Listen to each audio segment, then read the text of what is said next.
ಅರಣ್ಯ ಇಲಾಖೆಯ ಇರಿಸಿದ್ದಂಥ ಬೋನಿಗೆ ಚಿರತೆ ಬಿದ್ದಿದೆ. ಚಿರತೆ ಹೆಸರಿನಿಂದ ನಿಟ್ಟುಸಿರು ಬಿಟ್ಟಿದ್ದಾರೆ ಲಿಂಗದಹಳ್ಳಿಯ ಗ್ರಾಮಸ್ಥರು. ಚಿಕ್ಕಮಗಳೂರು ಜಿಲ್ಲೆ ತರೀಕೆರೆ ತಾಲೂಕಿನ ಲಿಂಗದಹಳ್ಳಿಯದು. ಬೋನಿಗೆ ಬಿದ್ದಂಥ 4 ವರ್ಷದ ಹೆಣ್ಣು ಚಿರತೆ. ಲಿಂಗದಹಳ್ಳಿ ಉಡೇವಾ ಸುತ್ತಮುತ್ತ ಸಂಚಾರ ಮಾಡುತ್ತಿತ್ತು ಆ ಚಿರತೆ. ಈ ಹಿಂದೆ 5ಕ್ಕೂ ಹೆಚ್ಚು ನಾಯಿಗಳನ್ನು ಆ ಚಿರತೆ ಹೊತ್ತೊಯ್ದಿತ್ತು. ಚಿರತೆಯ ಸಂಚಾರದಿಂದ ಜನ ಕೂಡ ಆತಂಕಕ್ಕೆ ಸಿಲುಕಿದ್ರು. ಚಿರತೆ ಸೆರೆ ಹಿಡಿಬೇಕು ಅಂತ ಹೇಳಿ ಸ್ಥಳೀಯರು ಒತ್ತಾಯವನ್ನು ಮಾಡಿದರು. ಆತಂಕವನ್ನು ಕೂಡ ಸೃಷ್ಟಿ ಮಾಡಿತ್ತು ಆ ಚಿರತೆ. ಈಗ ಚಿರತೆಯ ಸೆರೆಯಿಂದಾಗಿ ಜನ ನಿಟ್ಟುಸಿರು ಬಿಟ್ಟಿದ್ದಾರೆ.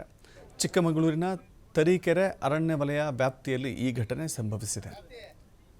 ಆಮೇಲೆ ದೂರ ಇರಬೇಕು, ಡೋರ್ ಓಪನ್ ಇದೆ.